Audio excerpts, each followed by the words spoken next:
शौकीन में एक बार फिर आपको खुशामदीद कहेंगे। और इस वक्त पाकिस्तान को ऐसे मौशी मसाइल का सामना है कि हमारे मुल्क के अवाम को अब सियासी जमातों में, उनकी सियासत में, उनके बयानिए में इस वक्त कोई इंटरेस्ट नहीं है। उन्हें इस बात में कोई दिलचस्पी नहीं है कि मियां नवाज शरीफ क्या बयानियाँ बयान कर रहे हैं, चेयरमैन PTI क्या कह रहे हैं, पाकिस्तान पीपल्स पार्टी का क्या मौक़िफ़ है, उनका क्या एजेंडा। और ये हालात इसलिए पैदा हुए हैं चूँकि इस वक्त हर एक पाकिस्तानी इस चैलेंज में मसरूफ़ है कि उसकी जो माशी फ़िक्र है, उसके जो माशी मसाइल हैं, वो किसी तरह उसको पूरा कर सके और अपने बच्चों का पेट पाल सके। और ये बढ़ती हुई इस महंगाई में ये चैलेंज पूरा करना ही उसके लिए खासा मुश्किल है। कमोबेश इस जैसे हालात हमने चीन में टियानामेन के वाक़े के बाद भी देखे थे, जब लोग एक फौरी तौर पर सियासत से दूर हो गए थे वहाँ भी, और उनको ज़िंदगियों के ख़तरे महसूस हो रहे थे कि अगर वो सियासत में हिस्सा लेंगे तो उनकी जानों को ख़तरा हो सकता है। लेकिन उसके बाद फिर लोगों ने अपनी माशी तरक्की की तरफ अपने आप को गामज़न किया, उस पर फोकस किया और पूरी कोशिश उन्होंने की कि वो उस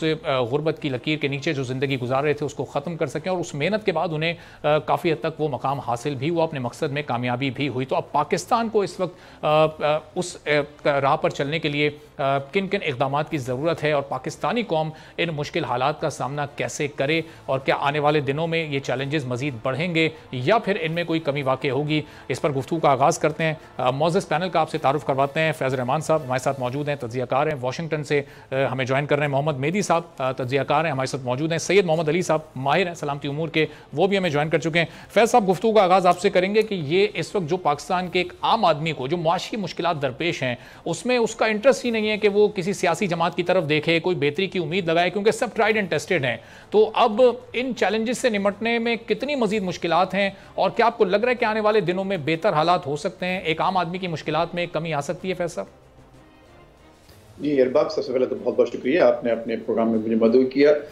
देखिए, जो इस्टेब्लिश्ड सोसाइटीज़ होती हैं या जो एक माशरे जो एक सदियों से चले आ रहे हैं, उनमें आप ये देखें तो एक तवाज़ुन रहता है कि जो भी पॉलिटिकल जो एक सरगर्मियाँ होती हैं या सियासी जो मामलात होते हैं उसमें कितनी दिलचस्पी ली जाए, और अपनी जो इनफरादी बेहतरी है, अपने ख़ानदानी मसाइल, अपने मोहल्ले के मसाइल, उन पर कितनी तवज्जो दी जाए।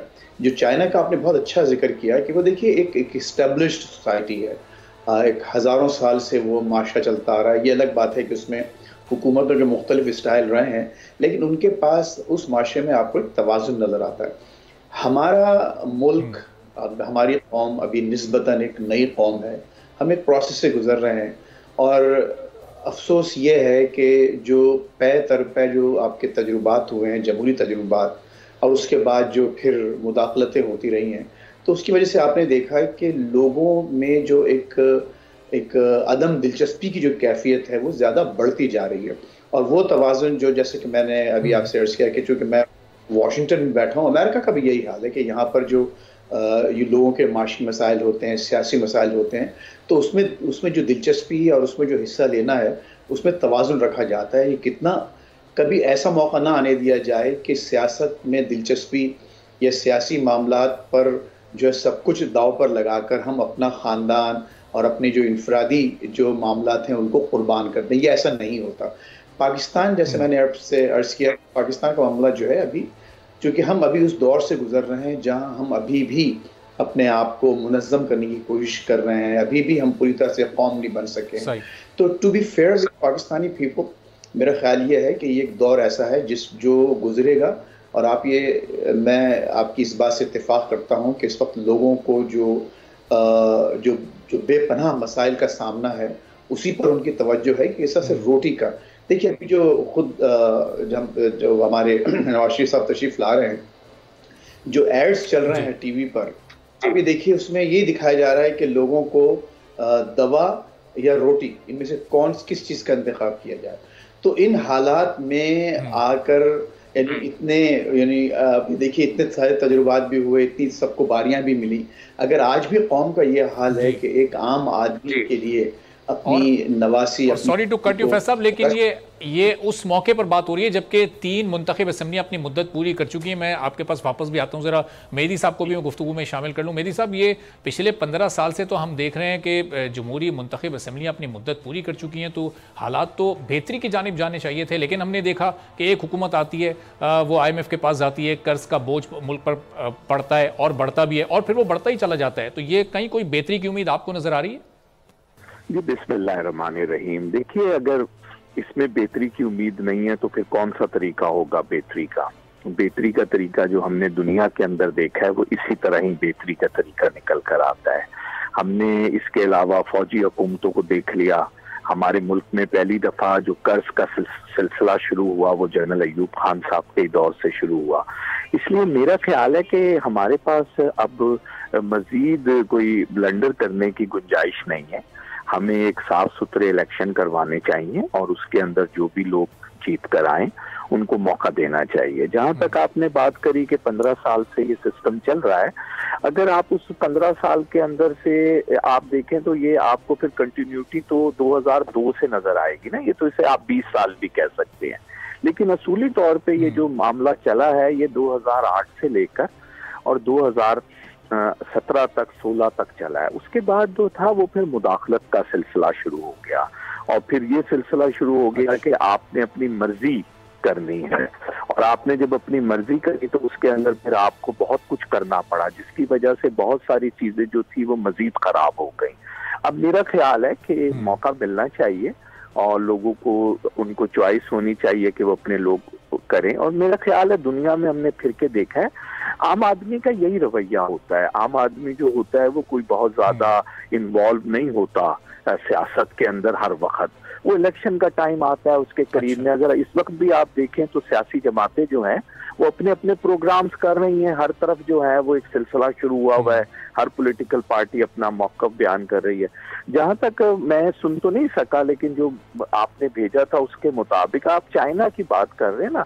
चाइना का मामला बिल्कुल एक दूसरी तरह का है। वहाँ एक ही पॉलिटिकल पार्टी है और उसी के सब मेंबर हैं। अगर कोई बनना चाहता है, 1 अरब से ज्यादा उनकी आबादी है, लेकिन उस पॉलिटिकल पार्टी की मेंबरशिप 1 अरब नहीं है। तो लोगों का अगर आप जाकर देखें, मुझे 1 दर्जन से ज्यादा दफा चीन जाने का इत्तेफाक हुआ है और हर दफा उनकी दावत पर ही हुआ है। तो मैंने ये देखा है कि आम आदमी को तो वहां पे वो बेचारा तो इस मौजू पर बात भी नहीं करता कि सियासत में क्या हो रहा है और क्या नहीं हो रहा है, और एक खास फैसले होते हैं और वो फैसले आगे की तरफ चल पड़ते हैं।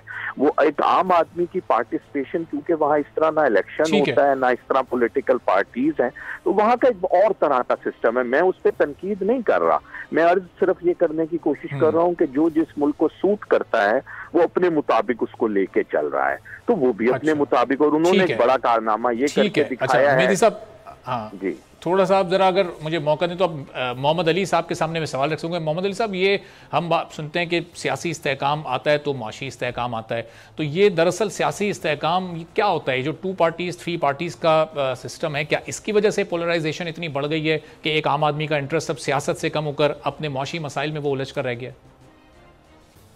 बहुत शुक्रिया जी। एक तो आपने मुझे दावत दी इस बड़ी अहम और पुरमग्ज़ मौजू पे बात करने के लिए। मुख्तसरन देखें, मैं आपकी बात सुन रहा था, दूसरे शुरका की भी।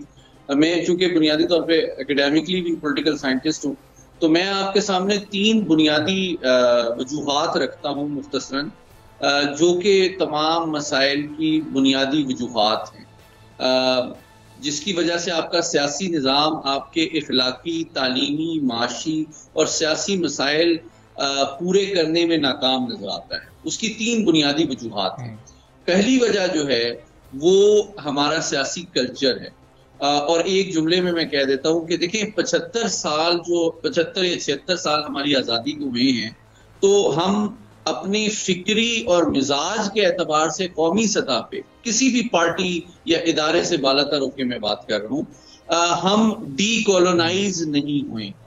इसका क्या मतलब है? इसका मतलब ये है कि चाहे फौज की हुकूमत हो, क्या चाहे सियासी जमातों की हुकूमत हो, लेकिन एक तो हमारे अंदर ये ठहराव और ये दानिशमंदी नहीं है कि भाई हम हमेशा बैरूनी एक्सटर्नल सॉल्यूशंस ढूंढते हैं इंटरनल प्रॉब्लम्स को सॉल्व करने के बजाय कि जी अमेरिका से इमदाद आ जाएगी तो मसला हल हो जाएगा, चीन से इन्वेस्टमेंट आ जाएगी तो मसला हल हो जाएगा, अरब भाई हमारी मदद कर देंगे तो मसला हल हो जाएगा। मतलब हमने खुद कुछ नहीं करना, कोई दूसरा ही आगे हमारे मसले सॉल्व करे। तो ये जो अंदाजे फिक्र है ये बजाते खुद सबसे बड़ा मसला है कि भाई अब मैं थोड़ी सी ऑप्टिमिस्टिक मुझे होप नजर आती है, क्योंकि जो मौजूदा फौज की क़यादत है वो ये सोच को आगे मैं समझता हूँ तक़वियत दे रही है कि भाई हमने अपनी ज़राअत, अपनी माइनिंग, अपने वसाइल को,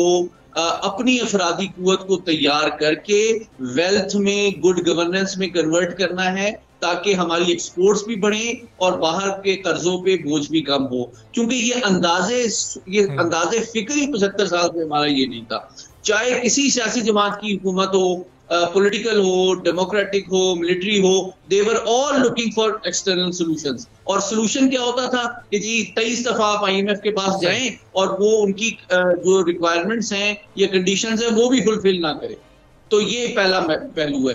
दूसरी वजह जो है वो हमारे, एक क्विकली मैं आपको बताता चलूं कि हमारे सियासी जमातों के अंदर भी जमहूरियत का फुकदान है। आप बताएं कि क्या हर जमात के अंदर कोई खानदान की बालादस्ती नहीं है?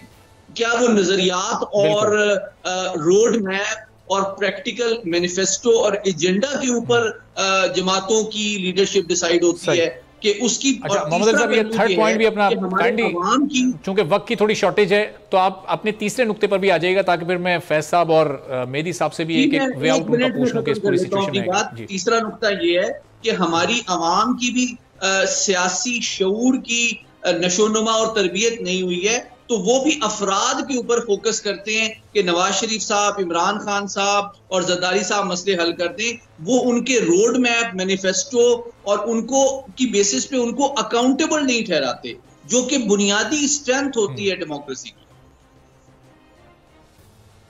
ठीक है, तो अब फैज़ रहमान साहब, बहुत ही बेहतरीन तरीके से आप तमाम लोग पैनलिस्ट ने ये जो मसला है असल उसको बयान तो कर दिया, लेकिन अब इसका वे आउट क्या है सर? हमारे पास चॉइसेस तो वही हैं, आने वाले इलेक्शन में भी जो तमाम पाकिस्तान की सियासी जमातें हैं उन्हीं में से किसी ने या 2-3 ने मिलकर हुकूमत बनानी है, तो चेहरे वही हैं, ट्राइड एंड टेस्टेड, उनसे मुख्तलिफ नताइज की हम तवक्को कर सकते हैं एक आम आदमी की बेहतरी के लिए?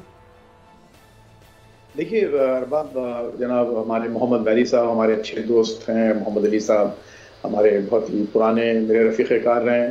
तो बेसिकली देखिए बात वो है जो मैंने जो कुछ अर्ज़ किया, अगर आप ये देखें तो मामला बिल्कुल एक अच्छे एक दरिया को कूज़े में बंद करके वो तमाम वजूहात आपके सामने हैं, नाज़रीन के सामने रख दी गई हैं। जो तसलसल वाली जो बात जो की है मेहदी साहब ने, कि कोई शक नहीं है, ठीक है हमें, और जो मैंने आपसे कहा था कि चूँकि निस्बतन हम एक यंग एक कौम है, अभी हम उस प्रोसेस से गुजर रहे हैं, 75-76 ईयर्स, ऐसा कोई बहुत बड़ा कौमों की ज़िंदगी में बहुत बड़ा अरसा नहीं होता, और इसमें भी कोई शक नहीं है कि अभी हम अपने जो रवैये जो हैं वो बदलने में नाकाम रहे हैं। लेकिन अगेन देखिए, मैं ये चाहता हूँ कि थोड़ा हम ऑप्टिमिस्टिक साइड पर रहते हुए ये देखें कि क्या हमारी कौम में वो सकत, वो सलाहियत, वो कैपेबिलिटी है क्या नहीं है।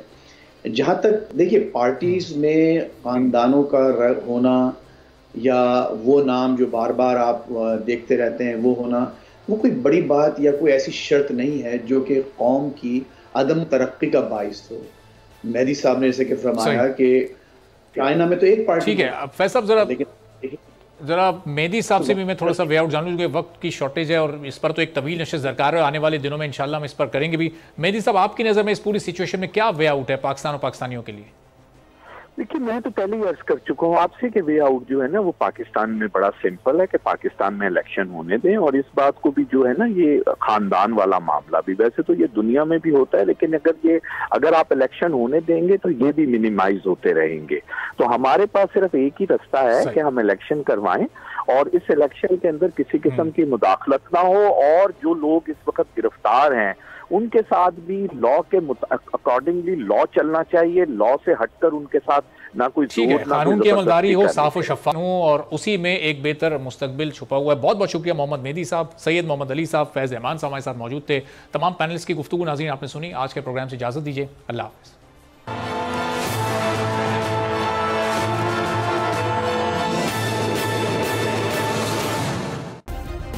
सब्सक्राइब करें और बेल दबाएं ताकि कोई खबर रह न जाए।